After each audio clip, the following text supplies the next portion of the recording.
설교의 대가 로이드 존스는 설교 준비는 중술히 하되 일단 입을 열 때는 성령을 제한하지 말고 원고에서 자유하라고 했습니다.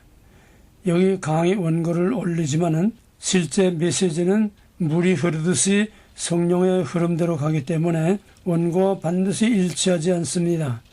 그러므로 처음에는 눈을 감고 말씀으로 하나님의 음성을 들으시고 그 다음에 다시 들으면서 올린 글들을 보면서 다시 정리하면 여러분에게 많은 도움이 될 것입니다.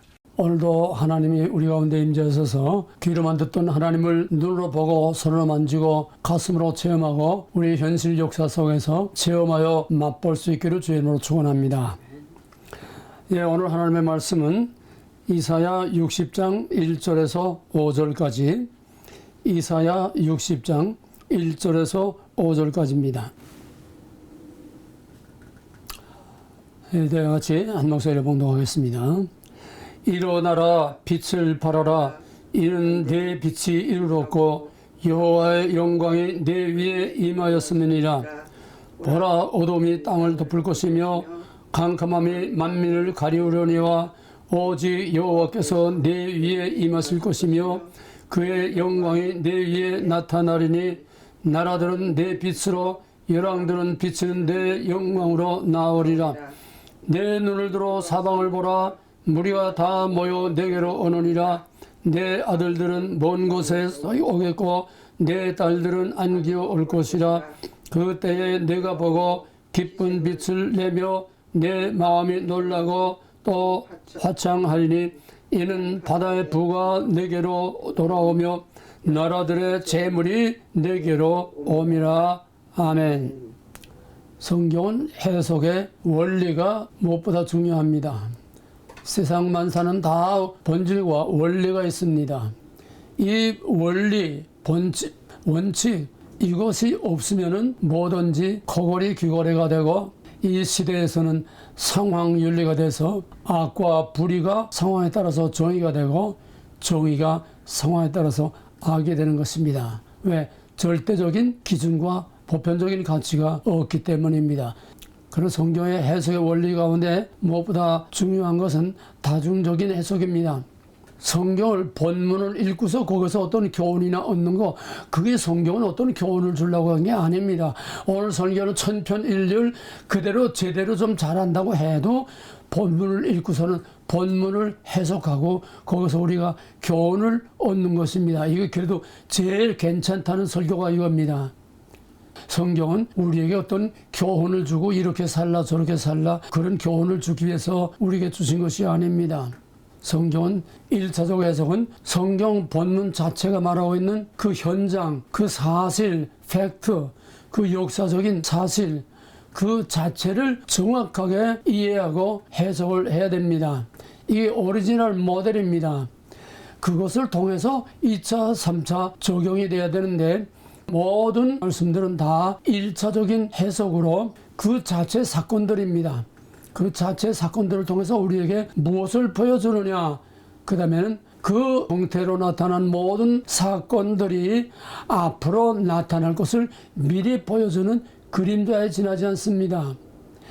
그러므로 앞으로 나타날 것을 나타난 걸 통해서 미리 내다봐야 이게 성경의 본문을 바로 이해하는 것입니다. 그래서 1차적 해석은 성경 본문 자체의 역사적 사실, 2차적은 그것이 무엇을 나타내느냐, 장래의 예수 그리스도를 통해서 이루어질 영적인 성취, 영적인 실체를 미리 내다보게 하는 겁니다. 영적 인간은 실체가 아직 나타나지 않았습니다. 본질은 아직 실체가 나타나지 않았습니다. 본질은 형태 속에 그 배후에 숨어져 있는 것입니다. 구약의 모든 문자적으로 나타난 그 속에는 보이지 않는 그가 말하고자 하는 그 본질과 원리가 그 속에 감춰져 있는데 그것을 찾아내서 드러내는 것이 하나님의 말씀입니다. 사람의 머리로 해석하는 게 아닙니다. 그럼 그건 뭐냐? 그 속에 감춰진 것은 하나님이 구약의 모든 문자적으로, 사건적으로, 현실적으로, 또 어떤 인간을 통해서 나타나는 모든 형태를 통해서 무엇을 하나님이 말씀하시고자 하시느냐, 그 속에 숨어있는 본질, 그 속에 나타내고자 하는 하나님의 원의도, 그거이 하나님의 메시지입니다. 그게 뭐냐? 그는 다 장차 그리스도를 통해서 나타날 영적인 실체, 영적인 성취를 미리 내다보게 하는, 보이는 것을 통해서 보이지 않는 것을 내다보게 하는 겁니다. 그러므로 2차적 해석은 그리스도를 통해서 나타난 모든 영적인 성취가 그 본문의 구약이든 신약이든 마찬가지입니다. 그것이 바로 2차적인 해석입니다. 예수 그리스도께서 와서 다 이루었다, 그러고 급하게 갔어요. 그 다음에 성령이 오셔서 지금은 성령이 모든 것을 주관하고 다스리는 시대입니다. 그러나 이것으로 끝나는 것이 아니라 언제나 성경 해석은 already but not yet, 이루어졌지만은 이것이 다가 아니고, 다 끝난 것이 아니고 또 다른 다음에 새로운 언약이 기다리고 있다는 거냐. already but not yet, already but not yet. 전부 작은 토막토막의 종말론들로 전부 이어져 나가는 것이, 말하자면 구슬한 목걸이를 이제 체인을 이렇게 연결시키듯이 성경은 수많은 단편적인 하나하나의 조그만 종말론들, already but not yet, already but not yet. 이게 크게 하게 되면 구약의 예언이 바벨론 포로가 돌아온다, 성취됐습니다. 그게 다가 아닙니다. 그게 무슨 교훈이 아닙니다. 바벨론 포로에서 돌아왔다는 건 뭐냐? 애굽에서 나왔다는 것이 바벨론 포로에서 나온 것이고, 바벨론 포로에서 나왔다고 하는 1차적 해석이 장차 예수 그리스도로 말미암아 보이지 않는 죄와 사망과 마귀의 권세에서 나오는 것이 바벨론 포로에서 돌아오는 그 사건 형태를 통해서 말하고자 하는 것입니다. 예수 그리스도를 통해서 십자가에서 뱀의 머리를 밟고 우리를 죄와 마귀와 사망의 원세에서 우리를 건져줬습니다. 바벨론 포로의 예언이, 바벨론 포로가 1차적 해석이 2차적 예수 그리스도를 통해서 이루어졌습니다. already but not yet. 그리스도의 십자가의 구속이 완성된 게 아닙니다. 완성됐으면 성령 오실 필요가 없어요. 그거를 계속 십자가의 사건이 각 시대, 모든 지역, 모든 사람들에게 십자가 사건이 계속 나타나서 그리스도의 구속 사역이 계속 이어지도록 성령께서 오셨습니다. 그러나 그것이 다가 아닙니다. 예수님은 내가 다시 오겠다고 그랬습니다. 내가 가서 너희 있을 곳을 예비하면 내가 다시 와서 너희를 나 있는 곳에, 다시 새 언약입니다. 구약에서 예언한 새 언약이 예수 그리스도를 통해서 이루어졌습니다. already, 그러나 그게 완성된 게 아닙니다. 그리스도께서 already but not yet, 왜? 내가 다 갔다가 다시 와야 이게 다 성취되는 것이다. 그래서 예수 그리스도 재림을 통해서 모든 성경이 최종적으로 완성되는 것이 3차적 해석입니다. 성경은 최소한 기본 틀이 1차적, 2차적, 3차적. 1차적은 형태상의 역사적 사실 자체, 2차적은 그것이 나타내고자 했던 영적인 그리스도를 통해서 나타난 사실. 그러나 already but not yet, 예수 그리스도가 다 이뤘다 했지만은 예수님이 이 지상에서 해야 할 구속의 그 기본 틀을 이룬 거지 구속이 완성된 게 아닙니다. 그래서 성령이 오셔서 그 구속 사역을 계속 이어가다가 마지막에 내가 다시 와야 모든 것을 이루어주겠다는 3차적 해석으로 새하늘과 새 땅이 열리는 모든 성경이 완성되는 것입니다. 이거로 끝나면은 우리는 그냥 영화 구경하듯이 그냥 구경만 하고 마는 거예요. 영화 구경하듯이 그냥 구경만, 예수님이 뭐 여사 쭉 성경 역사를 쭉 보고서는 끝나고 말면은 우리와는 아무 상관없습니다. 그래서 4차, 5차, 6차, 7차, 4사건건의 성경의 1차적, 2차적, 3차적 해석이 각 시대, 각 사람, 각 지역, 각 환경, 각 개개인의 또 각 교회에 나름대로 다 적용이 돼야 나와 상관이 있고, 시대와 상관이 있고, 교회와 상관이 있고, 오늘 이 역사와 상관이 있고 적용입니다. 4차, 5차, 6차, 7차 1차, 2차, 3차의 기본 원리가 우리의 역사 현실에서 다시 적용이 돼야 되기 때문에 이 적용되는 케이스는 수도 없이 많습니다. 그러니까 4차, 5차, 6차, 7차 각 태에 따라서 이것이 계속 적용이 돼야 되는 것입니다. 이 기본 틀이 성경 해석의 원리입니다. 지금까지 기독교는 무엇인가 지금 계속 시리즈를 하고 있는데 오늘은 39번째 시커먼 먹구름이 떠올라도 떠오르는 태양을 멈출 수는 없다. 시커먼 먹구름이 떠올라도 비록 태양을 가리긴 하지만은 그렇다고 태양이 떠오르지 못하고 멈춰 있는 게 아니고 없어진 게 아닙니다. 비행기 타고 5분만 올라가면은 아니 한 3분만 올라가도 벌써 구름 위에 비행기가 뜨게 되면 아무리 밑에는 캄캄하고 번개치고 비가 옥수같이 놀고 하늘이 다 캄캄해도 불과 몇 분만 올라가면 찬란한 태양이 비치는 것입니다. 태양은 구름이 가린다고 가려지는 게 아니고 구름이 가린다고 태양이 떠오르지 못하는 게 아닙니다. 이것이 하나님의 역사의 놀라운 비밀입니다. 하나님의 약속은 절대로 폐기될 수 없습니다. 아벨의 죽음으로 시작하는 인간의 모든 구속사는 어둠의 권세가 항상 이깁니다. 왜? 가인이 아벨을 죽임으로써 시작되는 본격적인 구속사는 똑같은 본질과 원리가 계속 반복되면서 종말의 그날까지 그 어둠의 권세가 끝난 날까지 언제나 빛은 어둠에게 삼켜버리고 의는 불의에게 선은 악에게 항상 얻어맞고 터지고 죽고 밟히고 버림당하고 고난을 당하는 것이 구속사의 본질과 원리요 거기에 하나님께서 심어놓은 것입니다.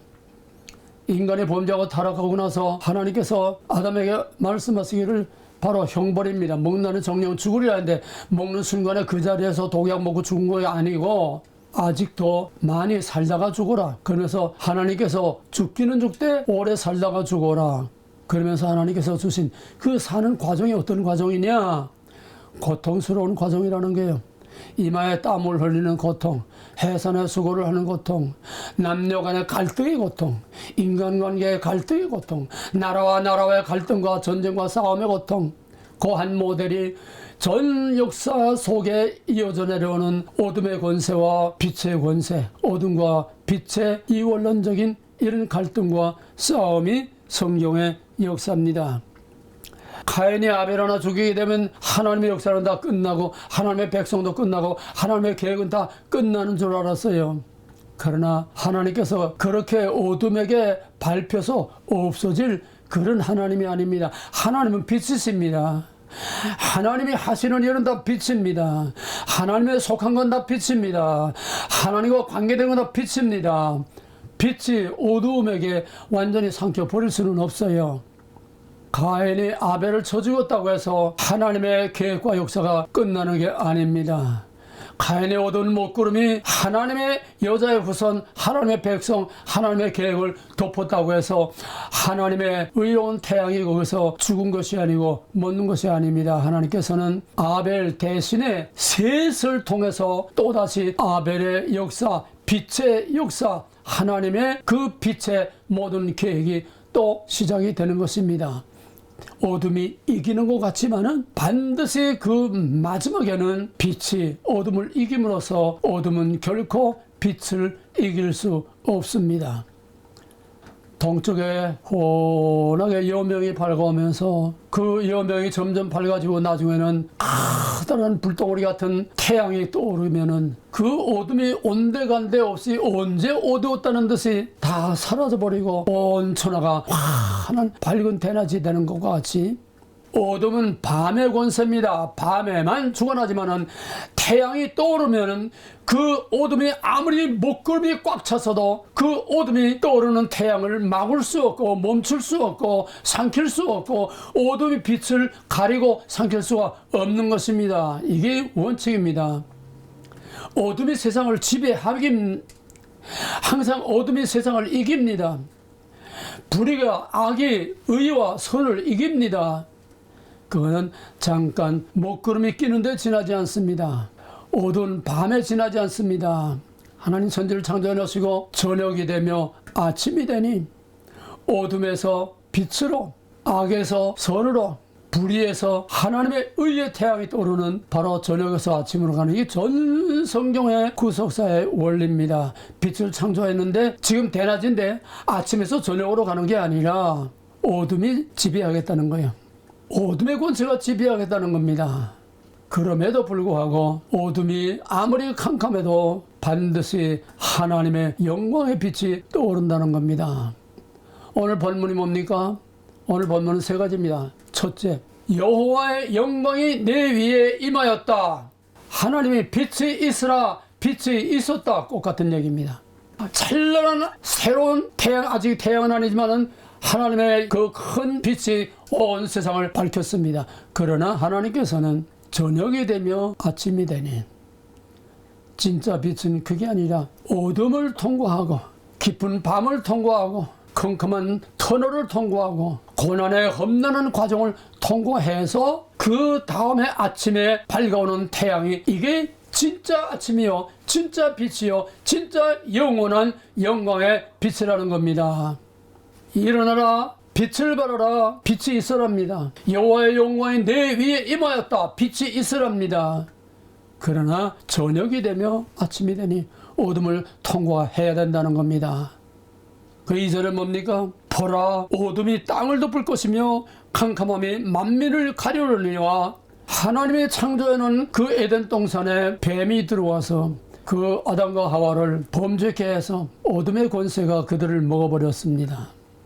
여자의 손을 뱀의 손으로부터 또 구별을 했습니다. 빛과 어둠을 또 구별했습니다. 빛이 있으라, 빛과 어둠을 구별했습니다. 그런데 여자의 손과 뱀의 손의 조상 대표가 카인이 아벨을 죽였습니다. 또 어둠이 왔습니다. 여자의 손 없어졌습니다. 낮과 밤이 교차하는 거랑 똑같아요. 빛과 어둠이 서로 교차하면서 하나님의 구속사가 이루어져가는 원리입니다.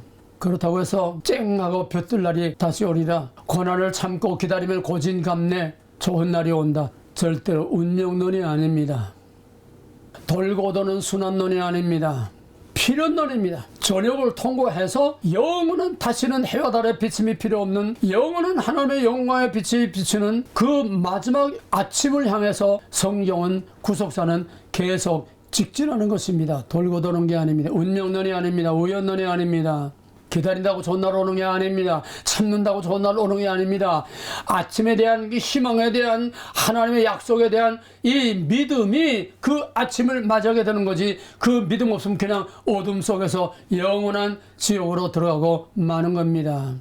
간단한 진리가 전 성경의 원리요, 전 성경의 하나님이 말씀하시고자 하시는 계시의 본질입니다.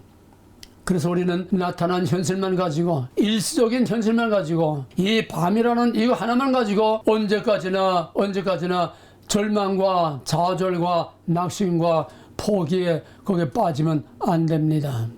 밤이 깊으면 낮이 가까운 것이요, 어둠이 깊으면은 새벽이 가까운 것이요, 파수꾼의 아침을 기다리는 것 같은 그런 간절한 소망으로 아침에 밝은 태양을 기다리면서 우리는 어떤 고난이라도 참고 견디고 이길 수 있습니다.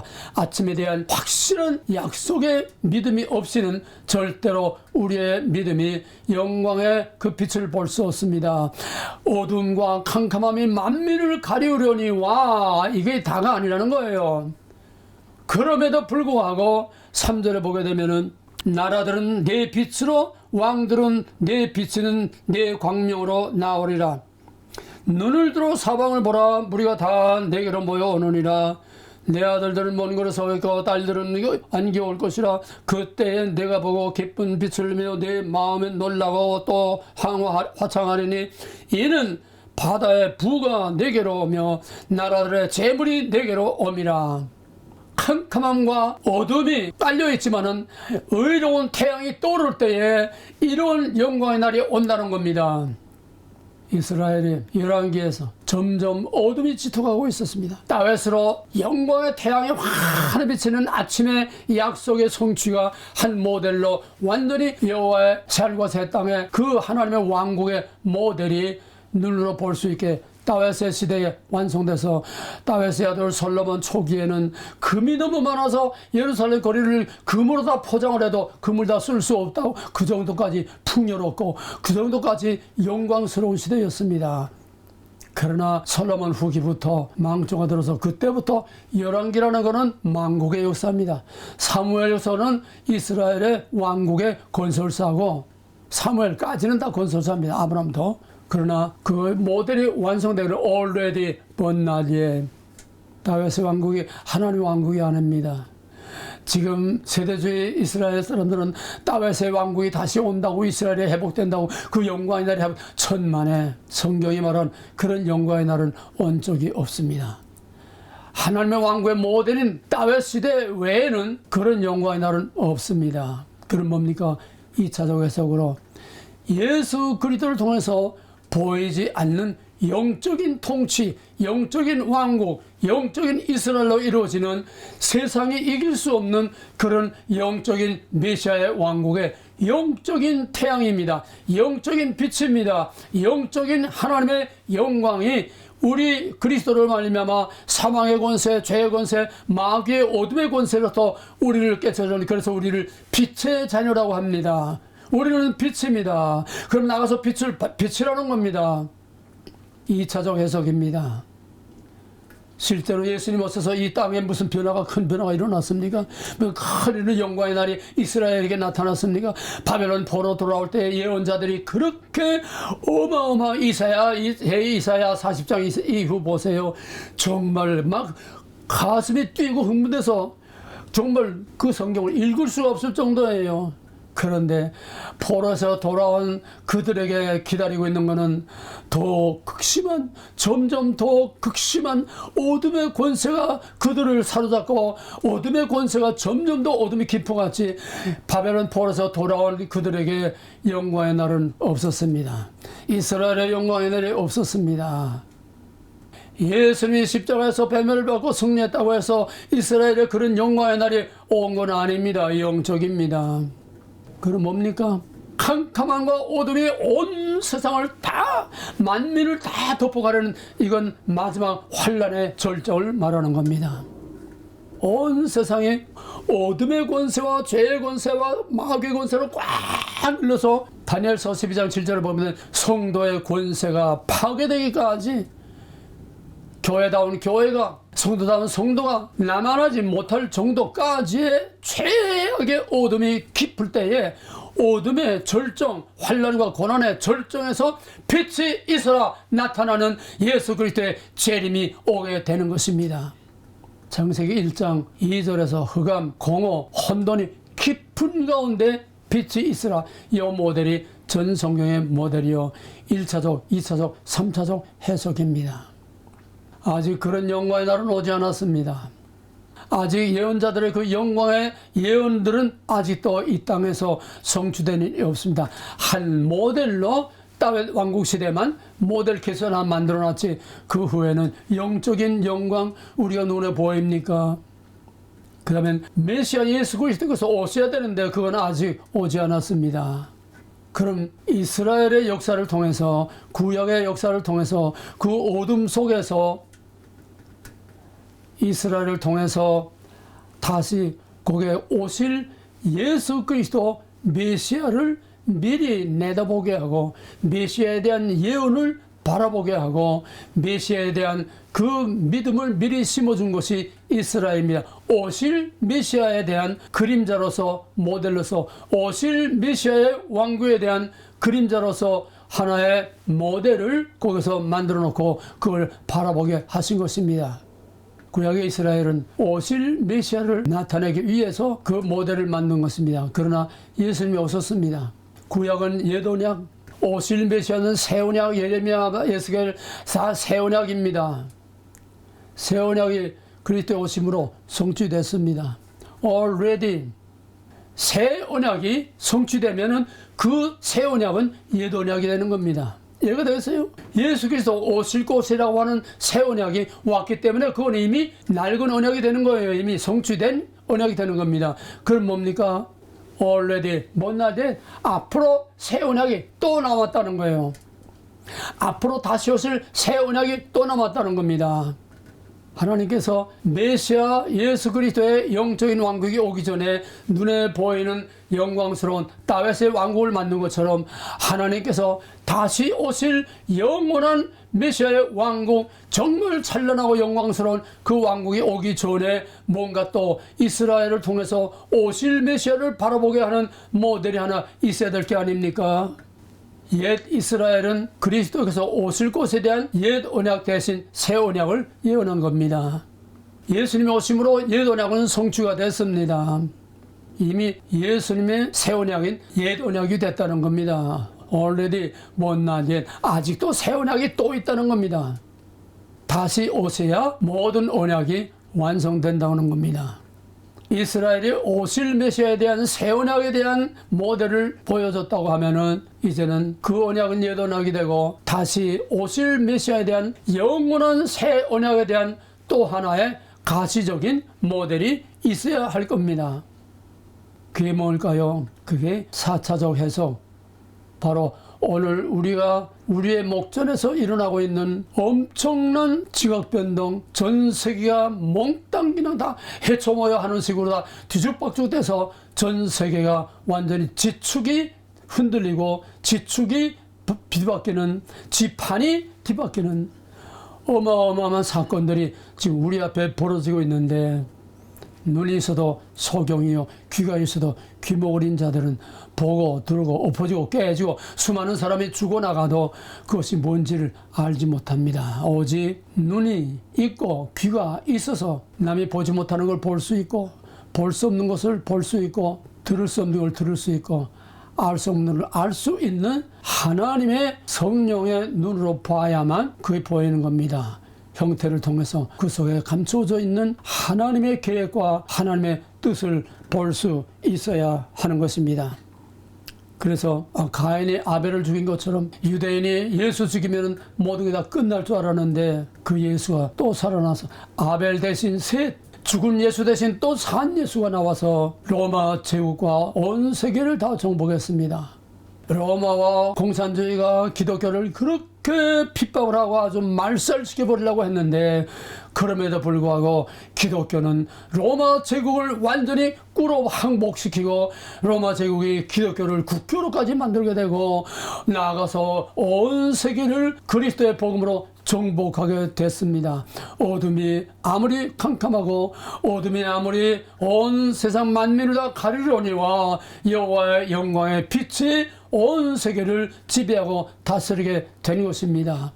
이제 3차적 해석을 보여주는 4차적 해석, 옛 이스라엘 대신에 오실 예수 그리스도 대신에 이제는 다시 오실 예수 그리스도를 가시적으로 보여주는 나팔소리, 가시적으로 보여주는 상징, 가시적으로 보여주는 하나의 예표가 지금 또 나타나야 하는 거 아닙니까? 성경은 짝이 없는 게 없습니다. 왜냐하면 율법은 두 사람 이상의 증인이 있어야 돼요. 둘 이상의 증거가 있어야 그 법이 합법이 됩니다. 그러므로 하나님의 모든 계시의 말씀도 반드시 짝이 있게 되어 있습니다. 그 짝은 하나만이 아니라 같은 모델이 계속 반복되면서, 그러면 옛 이스라엘이 오실 메시아를 위해서 이루어진 역사라고 하면은 오늘 다시 오실 새 언약의 또 새 언약의 그 메시아의 오심을 내다보게 하는, 그 메시아의 영광스러운 왕국을 내다보게 하는 또 하나의 이스라엘, 또 하나의 모델이 반드시 있어서 옛 이스라엘과 새 이스라엘의 짝이 있어야 성경이 확실한 증거가 되는 것입니다. 그것을 하나님께서는 보잘것없는 이 한민족을 하나님께서 택하셨습니다. 이사야 41장 14절을 보면은 지렁이 같은 너 야곱아, 이 지렁이 같은 그걸 보면은 원어를 보면은 거의 구더기 같은, 뭐 벌레 같은, 구더기 같은 아주 그런 더러운 거로 되어 있어요. 구더기 같은 너 쓸모없는 야곱아, 너희 이스라엘 사람들아 두려워하지 말라. 나 여호와가 말하노니 내가 너를 도울 것이라. 내 구속자는 이스라엘의 거룩한 자니라. 신명기 7장 6절 7절 8절에서 이스라엘 택한 것은 큰 민족이 돼서 영광스러운 그런 큰 민족이 돼서 택한 게 아니라 지극히 작고 보잘것없기 때문에 사랑함으로 너희를 택했다고 그랬습니다. 오늘 한민족이 언제 코리아를 누가 알게나 했습니까? 6.25 때 조금 알려졌다가 그 다음에는 뭐 어디 지구상에 팔이 똥만한 거 어디 있는지 모르다가 최근에 와가지고 코리아가 엄청난 빛을 발하고 지금 전 세계를 그냥 어둠의 세계를 완전히 지금 사람들은 눈 부셔서 눈을 뜰 수 없도록 지금 무섭게 지금 태양이 떠오르고 있습니다. 사람이 도저히 할 수 없고 예측할 수 없고 예상할 수 없고 기대할 수 없고 인간의 어떤 노력도 지상의 어떤 나라도 절대로 이런 세계를 불가맺는 사이에 막 다 뒤집어놓는 이런 사건이 있을 수가 없습니다. 시커먼 먹구름이 떠오르는 태양을 막을 수 없습니다. 시커먼 불의와 마귀와 사망의 권세가 떠오르는 예수 그리스도 빛으로 오신 예수 그리스도 그 빛을 가릴 수 없습니다. 가리는 것 같아도 잠깐 지나가는 밤일 뿐이요 그 영광의 빛이 세계를 다 정부한 것 같이 마지막 때도 마찬가지입니다. 캄캄함과 어둠이 만민을 덮으리니와 희망도 없고 모든 절망과 좌절과 체념과 모든 무기력한 가운데 완전히 다 그렇게 돼가지고 지금 죽는 것만 기다리는 그런 최악의 어둠의 권세가 세계를 다 지배하고 지금은 딥스테이트라고 하는 이 어마어마한 어둠의 권세가 여러분 모르는 중에 전 세계를 다 지배하고 우리 머리 생각 감정 우리 모든 거를 다 우리도 모르는 사이에 다 이렇게 좀 컨트롤하고 세상의 몽땅 어둠 속에 완전히 오늘 본문 2절 어둠이 만민을 가리고 캄캄함이 만민을 가리는 때가 또 바로 지금 이때입니다. 지금 끝판에 거의가 다 와 있습니다. 이제 인간을 하나님의 창조하지 않은 인간을 만들겠다고 해서 리세트 하나님의 제2의 창조를 하겠다고 지금 저놈들이 벼르고 다 준비하고 있습니다. 개복제 정도가 아니에요. 사람이 아닌 완전히 로봇, 완전히 좀비가 되는 겁니다. 우리의 생각도 다 바꿔요. 하나님 예수 이름조차 기억 못하게 다 만들어놔요. 믿음을 내가 가지고 있을 수 없게 만들어놔요. 하나님 이름조차 모르게 다 만들어놔요. 이게 뇌를 다 컴퓨터 싹 지우고 새로 바꿔놓듯이 컴퓨터에 모든 걸 새로운 메뉴를 집어넣고 새로운 데이터를 집어넣듯이 마음대로 인간을 저희 멋대로 하나님의 창조한 인간 아닌 인간을 저희들이 만들겠다는 거예요. 제2의 창조를 하겠다는 거예요. 이제 하나님의 창조의 주권이 완전히 하나님 밀어내고 인간이 하나님의 창조주의 자리에 올라가려고 지금 만번의 준비가 다 돼 있습니다. 아차하는 순간까지 와 있어요. 캄캄함이 만민을 가리려니와 오직 그렇지만은 여호와의 영광이 내 위에 임할 것이라. 오늘 한민족을 통해서 나타나지 않은 하나님의 큰 영광을 바라보게 합니다. 우리나라가 해방 직후에는 창세기 1장 2절에 흑암, 공허, 혼돈, 카오스 자체였습니다. 그 당시에 공산주의자가 75%가 다 공산주의였습니다. 여러 번 말했습니다. 일제에 항거하는 그 항거 의식이 반항 의식이 결국은 사회주의가 다 둘러먹어버린 겁니다. 사회주의가 뭔지도 모르고 그 저항 의식이 사회주의가 뭔지 저항 의식이 뭔지 모르고 다 그냥 공산주의가 돼서 그런 와중에 지금보다도 더해요. 어쩌면은 3.1절 되면은 우익은 서울운동장에서 좌익은 남산에서 그런 행사를 하고 그 다음에는 또 내려와서 시가행진하는데 서로 충돌해서 피투성이가 되고 그러니까 남산은 좌익은 육지로로 가라 또 동대문은 그 우익은 또 종로로 가라 그렇게까지 해서 충돌을 면하게 하고 독승 앞에서 신탁독지 반대운동을 하고 그때 혼란은 정말 겪어본 사람 아니면 말로 다 형언할 수 없습니다. 그런 와중에서 이승만이라고 하는 특수한 세계에서도 정말 찾아보기 어려운 그런 해안을 가지고 지혜를 가지고 공산주의가 뭔지를 알고 민주주의가 뭔지를 알고 민주주의의 본상 미국에서 훈련되고 준비된 그 대통령을 통해서 미국의 헌법 그대로 미국의 기독교 정신 그대로 미국의 독립정신 그대로 가지고 그 어마어마한 혼란의 어둠 속을 뚫고서 저녁이 되며 아침이 되니 영광의 대한민국이라고 하는 것이 이 1948년 8월 15일에 태어나게 됐습니다. 어둠에서 빛이 나타난 겁니다.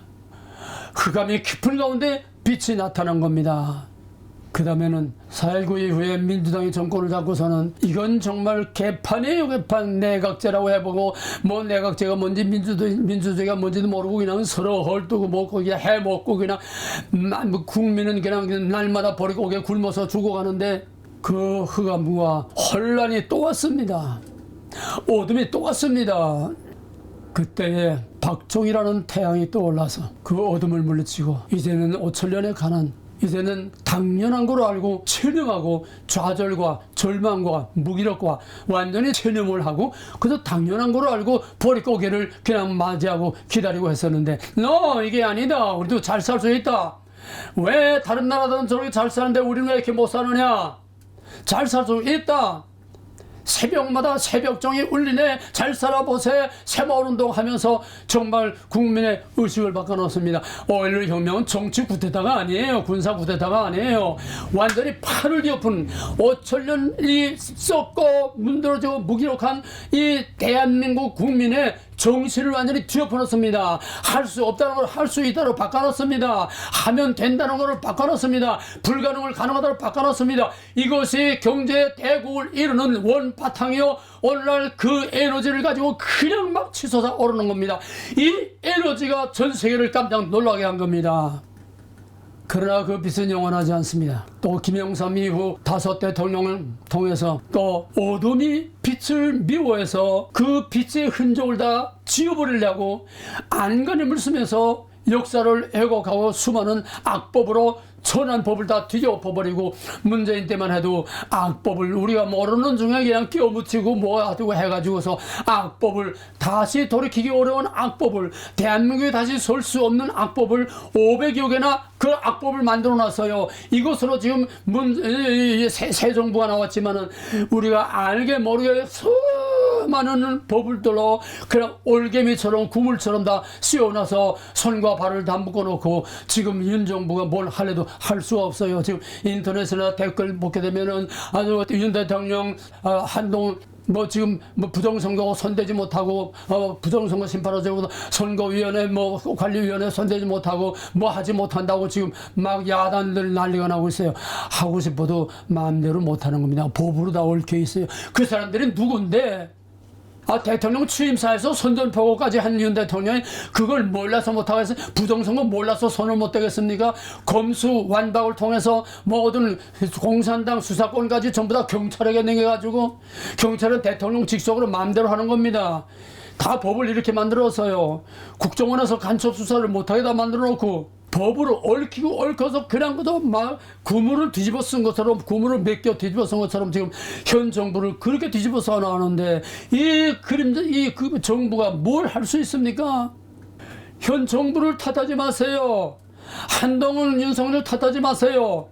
이 악법의 그물들을 빨리 걷어내도록 내년 총선에서 우리 운명을 바꿔놔야 됩니다. 내년 총선이 우리나라가 더 이상 가느냐 못 가느냐 결정된 순간이 달렸습니다. 아니 지난 대선에서 이미 운명은 결정되어 있었습니다. 이미 연방제 통일은 지금 99% 능선까지 다 올라와 있었습니다. 완벽한 계획과 준비가 치밀하게 다 되어 있습니다. 중국과 북한의 지령대로 작전대로 지령대로 해서 완전히 만들어놨습니다. 뭐 거기에 개미새끼 하나 빈틀 셈이 없어요. 그런데 어둠과 캄캄함이 만민을 가리우려니와 그럼에도 불구하고 아침에 태양이 떠올라서 하나님의 친히 개입해서 정말 세상이 깜짝 놀라게 판을 뒤엎었지 않습니까? 0.75%로 판을 뒤집어놨어요. 어둠을 빛으로 어둠을 광명으로 뒤집어 놨어요. 하나님이 아니고 누가 이걸 합니까? 하나님이 이거만 하고 그러면 어디로 그냥 끝발하고 가버렸습니까? 하나님의 개입하셔서 이제 21세기는 하나님의 진리 역사에 개입하신 세대입니다.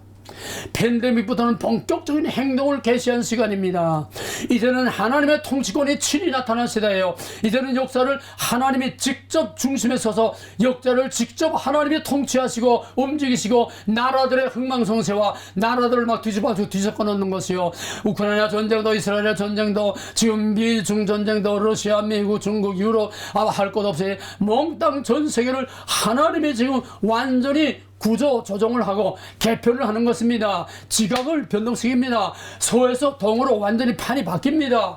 이렇게 지금 정신을 못 차리게 지금 지진의 몇 배 지진, 뭐 7.5가 아니라 70 몇 배 전 지구가 다 뒤흔들리는 이런 지진이 일어나고 흔들리고 있는데도 사람들은 보아도 들어도 알지 못하는 멍청이 같이 이렇게 멍하게 기다리고 있는 것입니다.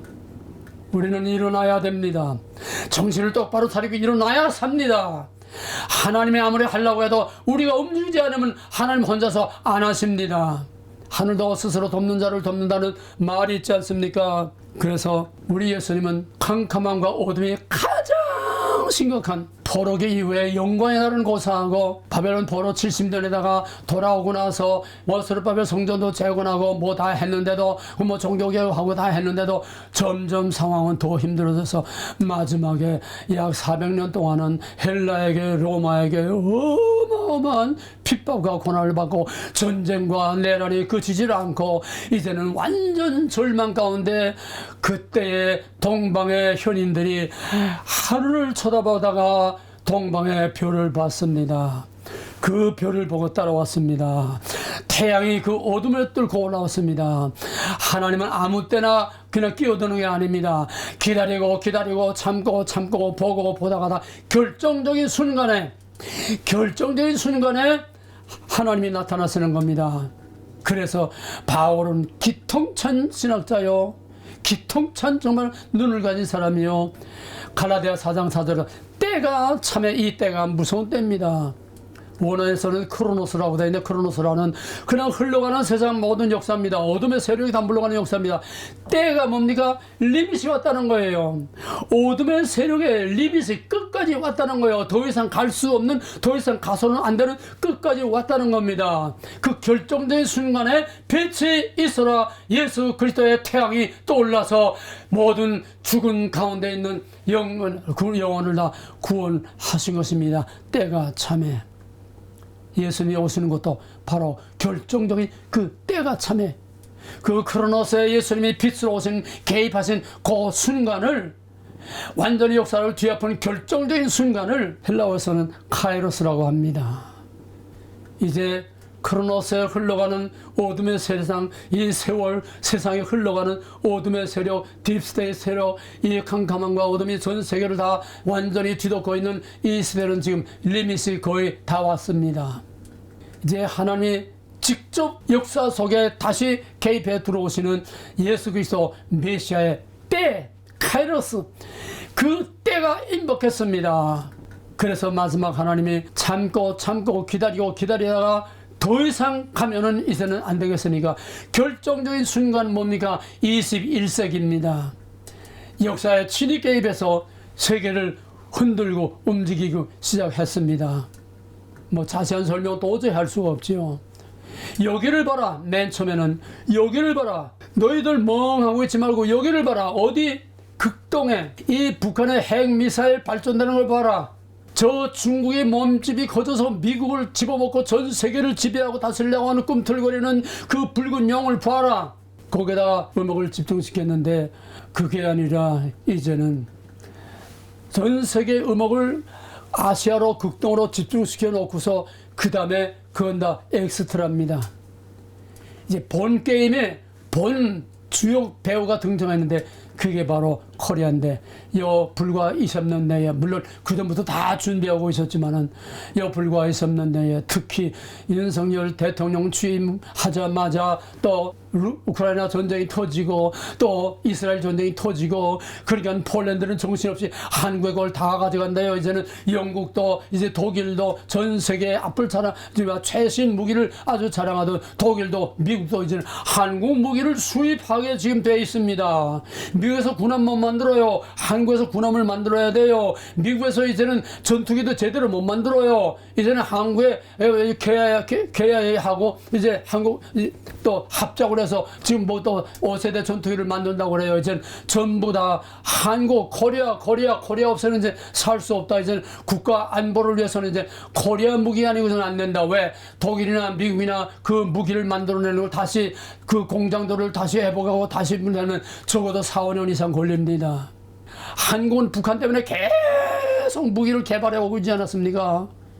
에너지가 지금 꽉 차 있어요. 한국을 당할 나라가 없습니다. 그것뿐입니까? 21세기에 들어와서부터 K-팝을 통해서 또 여러 가지 문화 콘텐츠, 드라마, 영화, 게임 이런 거를 통해서 자꾸 한류 코리아 붐을 일으켜서 그 다음에는 뭐 패션 또 음식 뭐 자꾸 이런 것들이 전부 다 이제 해서 전 세계 사람들이 코리아를 부러워하며 한국말을 배우려고 야단들이고 한국에 오십어야라고 말레이시아에서는 너무 한국에 오피스 젊은이들이 너무 많으니까 말레이시아의 우리나라의 민속촌처럼 코리아 타운을 하나 아주 모델을 만들어 가지고 꼭 강남같이 한국을 맛볼 수 있는 그런 타운을 커다란 그 공원같이 타운을 만들어가지고 한국 가지 못하는 사람 여기서 코리아를 맛보라.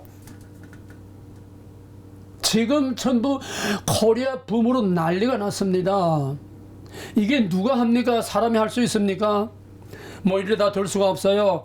한국의 패션, 화장품 또 한국의 공항에만 딱 도착하면 사람들이 눈이 뒤집힌다고 그래요. 왜? 옛날 유럽이나 선진국들은 다 옛날에 만든 공항이지 어디 인천 신공항 같이 그런 디자인, 그런 환경 그런 거 있겠습니까? 다 꼬르타고 나온 화장실 가도 옛날 화장실, 휴지도 없는 화장실, 돈 받고 들어가야 똥내만 나는 지저분한 화장실밖에 없어요. 우리나라 지하철, 우리나라 휴게소 이런 화장실 가면 사람들이 놀라 자빠져요. 거기서 살고 싶대요. 세상이 상상도 못하는 일들이 한국에서 벌어지고 있습니다. 교통과 먹거리 뭐 가다 나가지면 뭐 버스도 타고 지하철도 타고 뭐 기차도 다 타요. 이렇게 편한 나라 가만 앉아서 택배 시키면 앉아서 뭐 시키는 게 없고 한국의 치안, 성형수술, 방역 지난번 코비드 때도 유명해졌죠.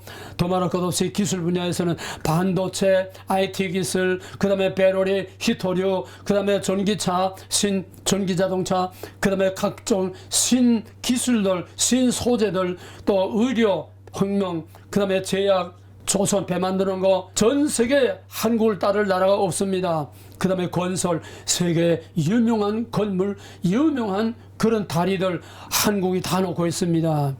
신에너지, 신생에너지, 수소에너지, 그 다음에 저 아프리카에는 바닷물을 가지고 담수를 만드는 그거는 세계에서 한국 이상 없습니다. 뭐든지 다 한국이 지금 1등으로 가고 있어요. 모든 기술 분야는 한국이 1등으로 가고 있어요. 더 말할 거 없이 지정학적으로 한국은 모든 역사의 핵심에 와 있고 중심에 서 있습니다. 박근혜가 대통령 당선이 거의 확정돼 갈 무렵에 아직 확정 발표도 안 했습니다. 확정돼 갈 무렵에 오바마가 박근혜에게 전화를 걸어서 박근혜는 태평양 아시아의 린치핀이다. 핵심이다. 린치핀이라는 건 수레바퀴 돌아가는데 가운데 그 축에다가 피를 꽂는 거예요. 이제 이 태평양 아시아는 코리아를 통해서 이제는 역사가 수레바퀴가 돌아갈 것 아니에요. 이제는 태평양 연안이 한국을 통해서 돌아가는 게 아니라 유럽까지 아프리카까지 동남아까지 전 세계가 한국의 린치핀, 한국을 중심으로 전 세계가 돌아가게 돼 있어요. 이제는 G2가 아니라 G1으로 지금 갈 그런 지금 상황에 지금 가고 있습니다.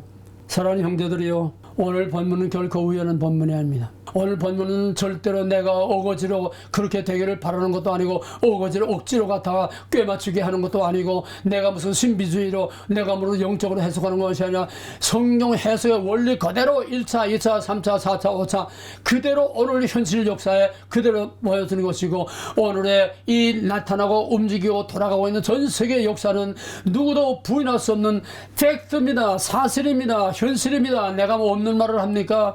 실제로 그렇게 움직이고 돌아가고 있는 거죠.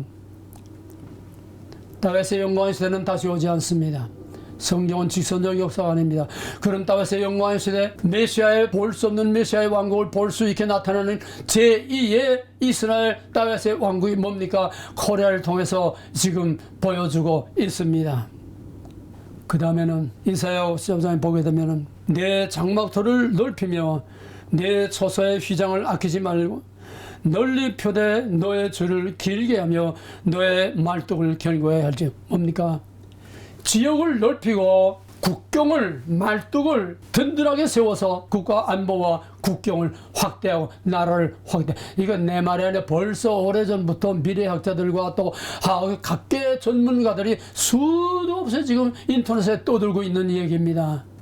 한국의 영토가 확장하려고 안 하는데도 저희들이 자꾸 한국에 편입하겠대요. 저 연애도 지금 러시아 푸틴 중앙정부의 도움이 아니라 오히려 중앙정부에 자꾸 이제 병력만 조달을 하고 전부 있는 것까지 다 뺏어가니까 우리가 이러다간 다 죽겠다. 그래서 이젠 독립을 선언했습니다.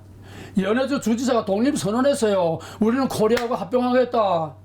지금 아프리카나 저 태평양 어느 섬나라를 비롯해서 지금 코리아하고 합해서 코리아가 되겠다 하는 나라가 지금 얼마나 많은지 몰라요. 이 한국이 여기만 있는 것이 아니라 미국이 저 괌도 미국 땅이지요. 예? 하와이도 미국 땅인 것처럼 한국 땅이 태평양에도 있고 아프리카도 있고 지금 동남아도 있고 유럽에도 있고 지금 사방에 한국 땅이 지금 하나하나씩 벌써 섬처럼 생겨나고 있습니다. 지경을 넓히게 돼 있어요. 다베스 왕국의 지역을 넓힌 모델이 한국을 통해서 제2의 다베스 왕국, 제2의 메시아의 나팔, 제2의 메시아의 왕국의 모델이 한국을 통해서 나타나고 있습니다.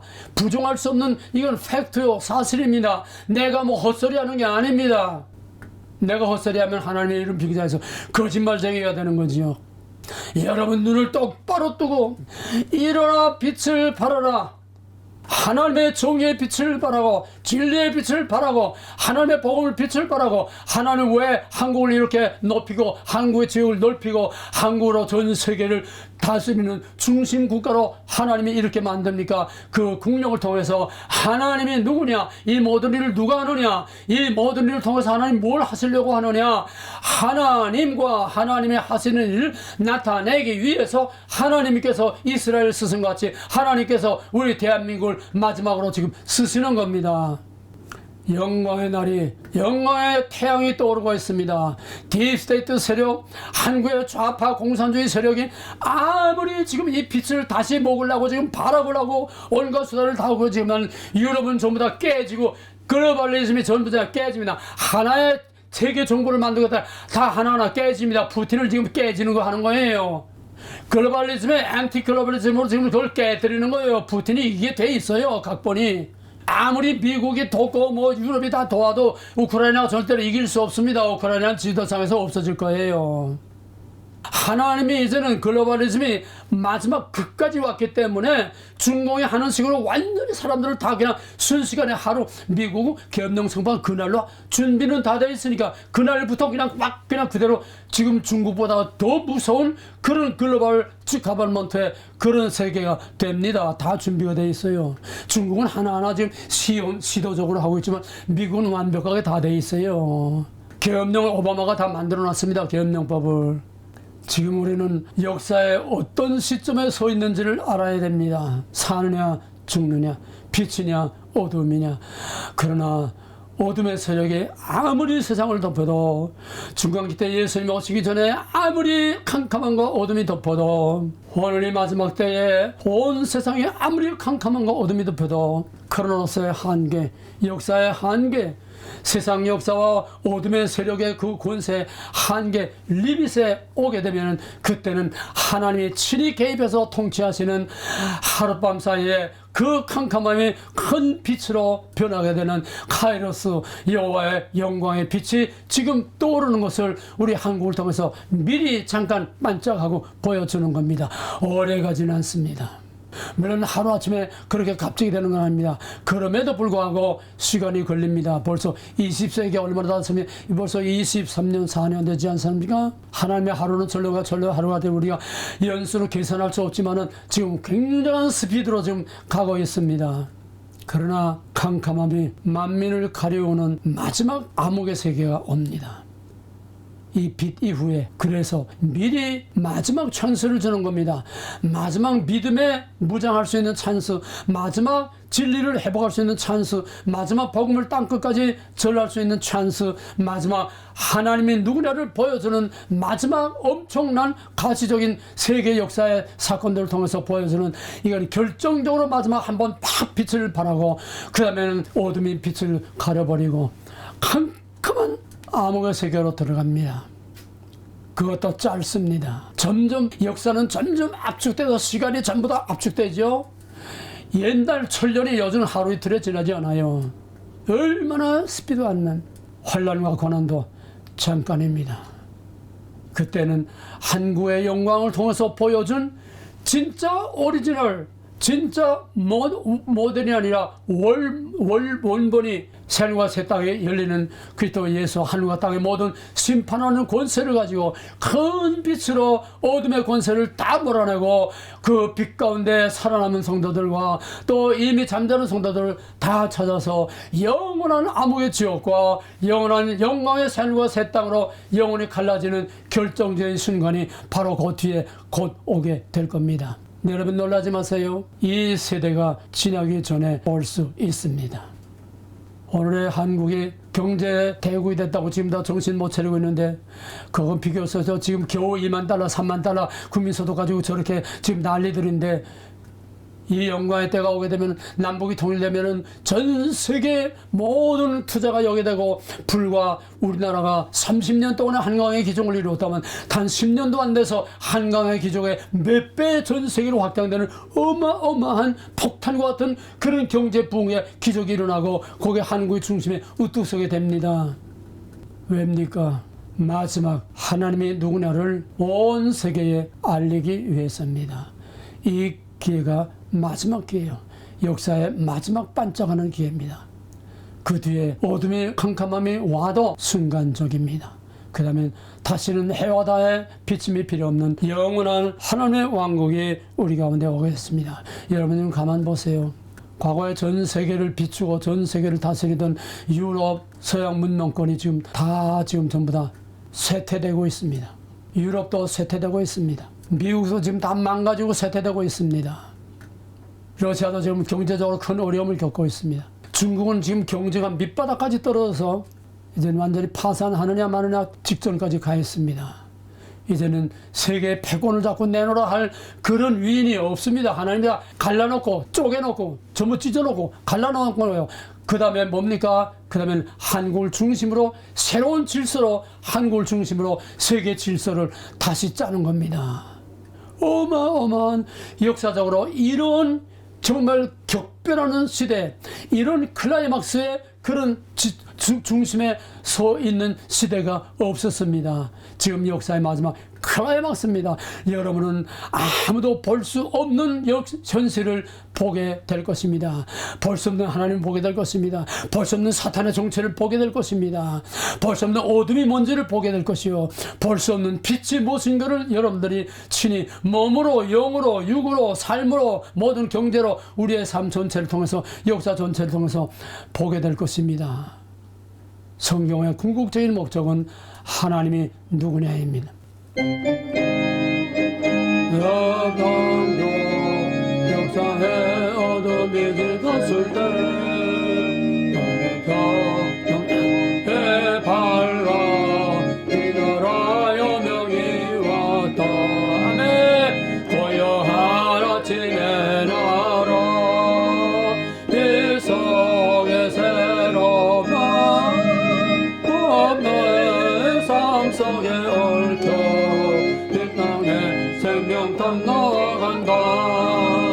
어해 우리는 기뻐 하늘에 줄기까지 섰을 때 가리 엄마를 해요 그 열매만 미니 산다.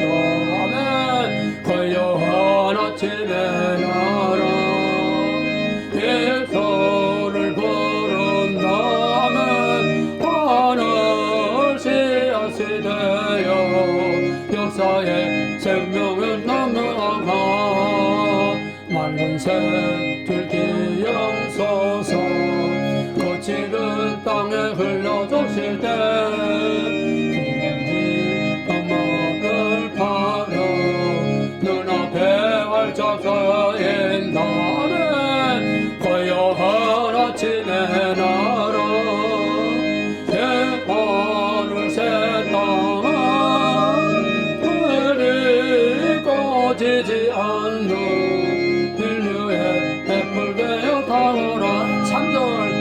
맑은 샘 줄기 영소서